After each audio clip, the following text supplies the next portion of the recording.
10th month. It's double digits month.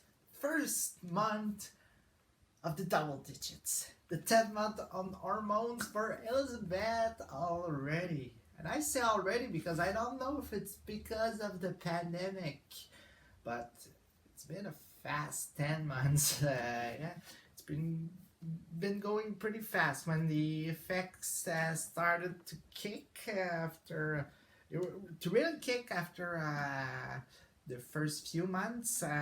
Everything has been going so fast. I don't know if it's because of our COVID routine that everything seems to be going so fast, but yeah, already 10th month. Oh, I am so happy to talk about this. Christmas is cancelled in Montreal. That's pretty much what's happening since all gatherings are illegal and passable of a fine. So, yeah, Christmas is cancelled. Everything is going to be closed for a couple weeks. On my side, I'm just gonna say that I'm on quarantine right now. That's all you're going to know about this. I think you can figure out why I am in quarantine right now. So I just want to make sure with everyone that I just want to tell you that everything is fine with me. So on that level, I'm positive. But yeah, right now I'm in quarantine in our lockdown. So after 10 months, I don't want to say that effects are stopping, but they're slowing. That's for sure. They're getting slower. There, even though I always see some change on my face and on my boobs, that's for sure. But yeah, it's getting slower. And I don't think I'm hitting a ceiling of effects, but in January, I'm gonna have my first year appointment with my doctor, my hormones doctor, and we're probably going to talk about this. Say that I'm gonna tell him I haven't seen much effects lately. Maybe they're getting slower. Maybe we need to adjust my dosage of medication. So I don't know. We're gonna see this, but I'm surely going to talk about this with him when I'm going to have my appointment next month. If I can talk about how electrolysis has been going, because I've been talking about it a couple months ago. It was going pretty well, and it's still going pretty well. It's a really long process. That's the thing. It's a really long process. Sometimes I cry. Sometimes it's exhausting. Thing is that there are some areas, some zones of my face that are pretty much harder than other ones to get finished with, and those zones are the ones that I hate the most to see my facial hair on. So yeah, I'm screwed. I'm really screwed because it's so much a long process. It's been a year. It's been a year and it's not over yet. But I have to say, I gotta be positive on some aspects of it. There are a lot of spots on my face that I can see. It's getting lighter. It's getting done. So it's not going to grow back anymore. Thing is, even though hormones slow down the process of facial hair growing back, it's still growing always. So I really need to finish with this electrolysis process. But yeah, my electrolyst, she's pretty much encouraging. She knows how it's hard and long process for me, both physically and mentally. So yeah, she's good to support me. And now I want to talk about dating as a transgender woman on Tinder. Yeah, specifically, because and I don't want to say that's the general experience of trans women, but it is pretty much the thing. I want to say, um, I'm not on Tinder right now. That's for sure. I don't need it. So, but in the last year, I have been for a couple of times. There, I met some people. I talked with a lot of people. So yeah, I'm gonna talk about my experience with guys. So when I started my Tinder account, first thing I noticed is during the first month that my account was available, was live. I had my account suspended for a couple of occasions. It was maybe 4 or 5 times. So I had my account reported 4 or 5 times during the first month that I was on Tinder. And what happened is because some guys, even though in your bio you write that you are a transgender woman, the fact that you identify as a woman, as your gender on your Tinder profile, some people don't like it. Some guys don't like it, so they like to report your account. And what happens when your account has been reported? It's quite simple. You get your account being like examined by Tinder supervisors. I don't know. It gets an examination and maybe suspended for 12 hours, and then it's back. And nothing changed because, well, they inspected you and they saw that you're a woman, so there's no way to have a complaint on your account. I don't know if after 4 or 5 times that happened to me, they like put maybe a label on your account to say that it is legit. You don't need to be reported anymore, because it only happened for the first month that I was on Tinder. What I hate the most about this is, well, I'm not hiding that I'm a transgender woman while I'm dating. It's pretty much one of the first thing I say, like in the 2 or 3 first sentence I exchange with someone in a conversation. I make clear that the person know I'm a transgender woman, even though it's pretty clear in my bio. Some people just swipe because it's a swipe app. We don't have time to lose. Time is money, I guess. So, yeah, people are fast watching. They just see an attractive woman and they don't see what's written in her bio at all. And I'm not talking only about transgender women. I'm pretty sure that even cisgender women have the same experience with some guys not even reading their bio at all on Tinder. So I decided to do a top 5 worst thing I was told by a guy on Tinder. So yeah, it's not some funny stuff. It's not some nice stuff at all. You can be sure. So first, the worst thing I was told by a guy on Tinder. I was asked, have you ever manipulated a straight guy to have sex with him? Which I replied, manipulate with a question mark. And the guy just answers yes with the purple devil emoji.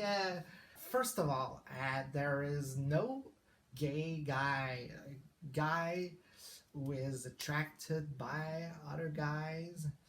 There is no gay guy in the world attracted by transgender women. You know why? Because we are women and they are attracted by men's.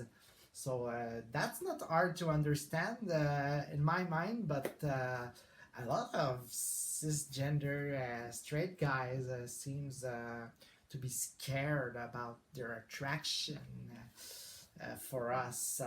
Yeah, their arousal for us, let's say. So yeah, some people do not feel well about the fact that they are attracted by us, and they tend to really think that it's only gay guys that are attracted by transgender women because we were assigned male at birth.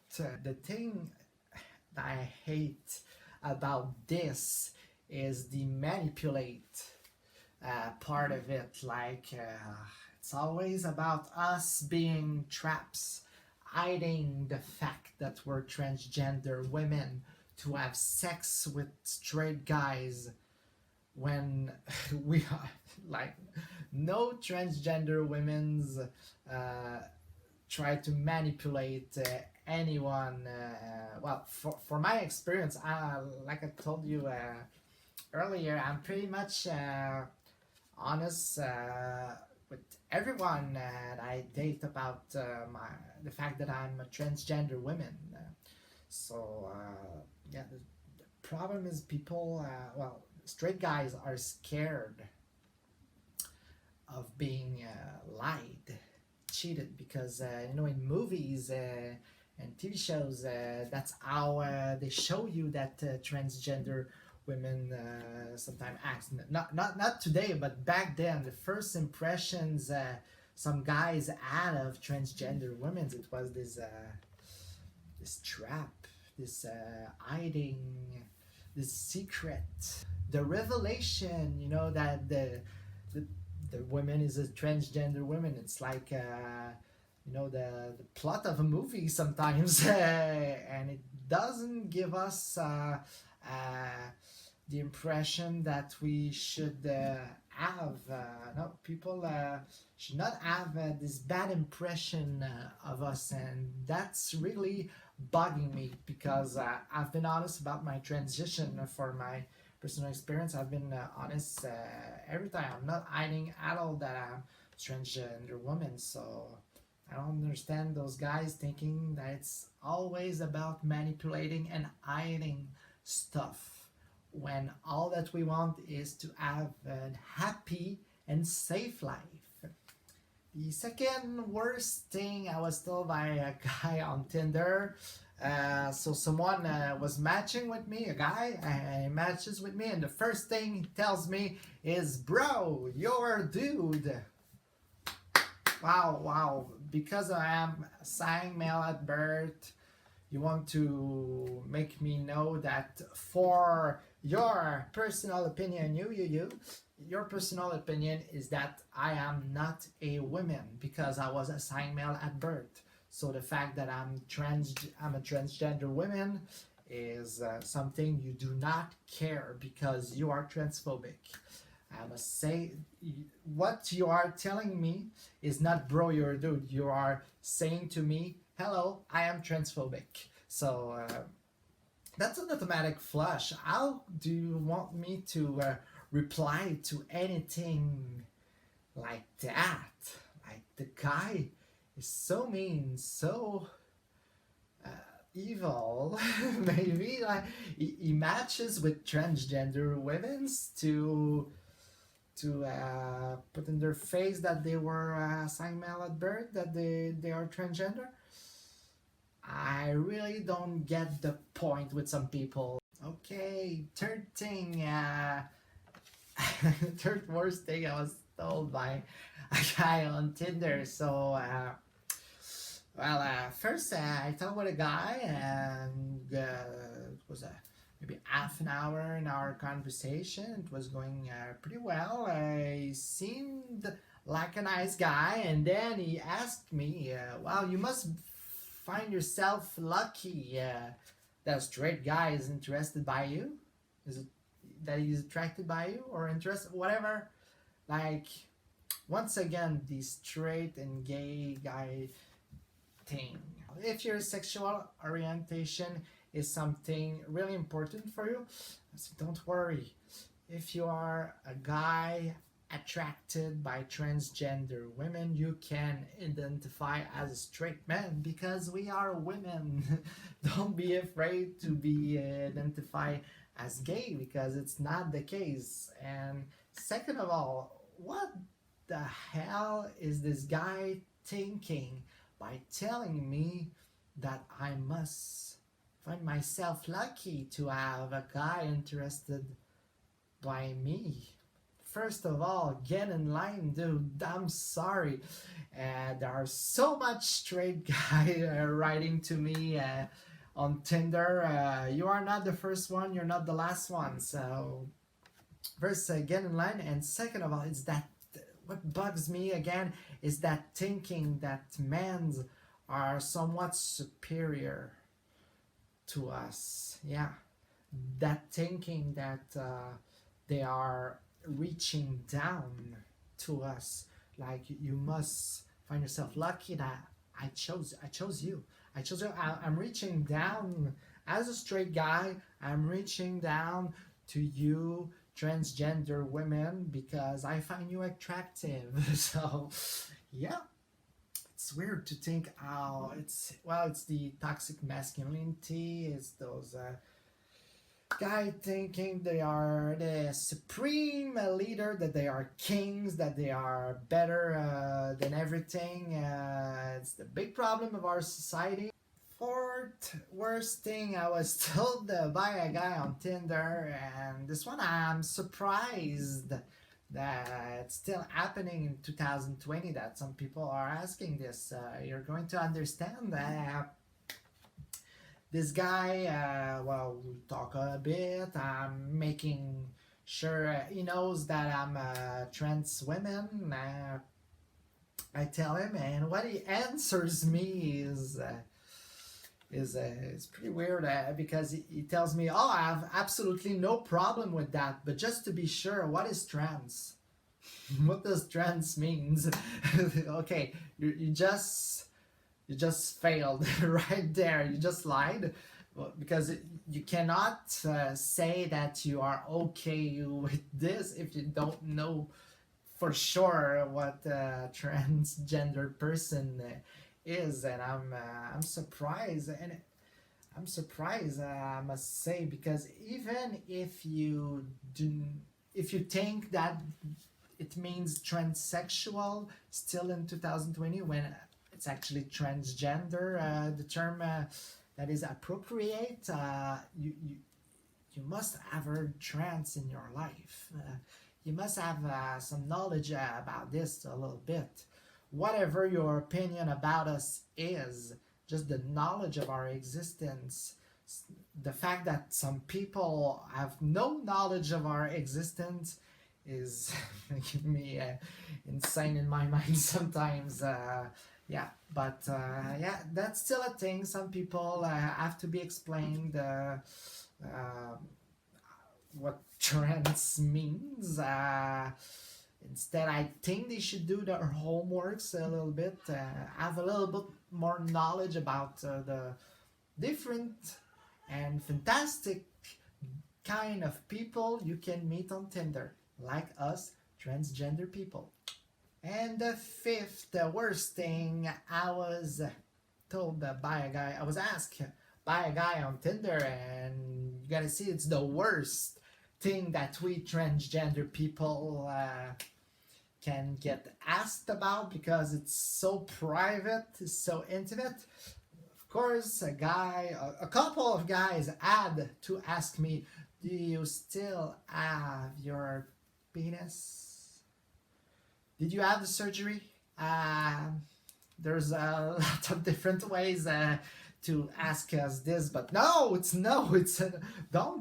don't ask this, because first of all, if you ask the question if I had my surgery, or you ask me if I still have my male genitals, it's because the answer is going to bug you, whatever it is.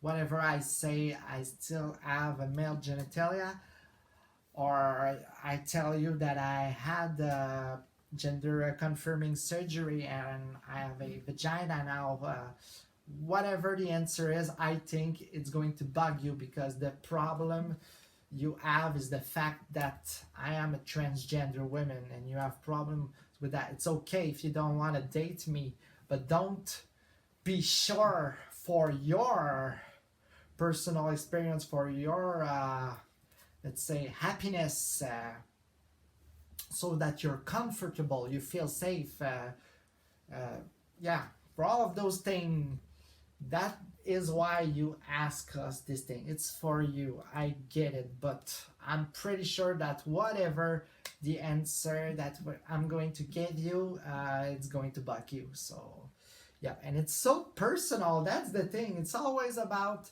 that intimate and personal thing because people, well, not all people, but a lot of people just ask us about the surgery if it's no big deal when it's actually the biggest deal. It's a big thing, it's a big personal thing that is proper to every transgender person.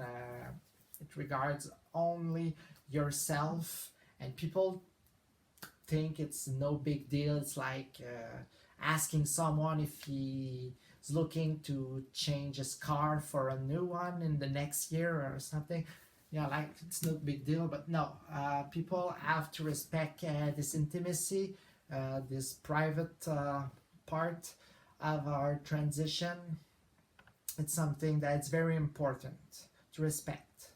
That's some kinds of things I got on Tinder talking with guys. It's not always bad experience, but you have the worst of them in a rigid top 5. So yeah, maybe I'll talk again about my experiences on Tinder just to have some anecdotes being told on the channel, because I had some positive experience, I have to say.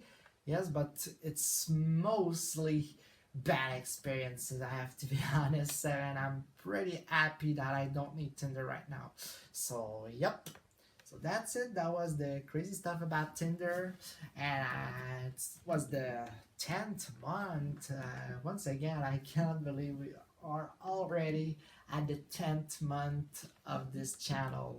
And I'll see you in January. We're gonna talk about the 11th month on hormones. We're so much approaching the first year. I can't wait. So yeah, take care, everyone. I'm giving you some big hugs, some big kisses. I hope you take care of yourself. Bye bye.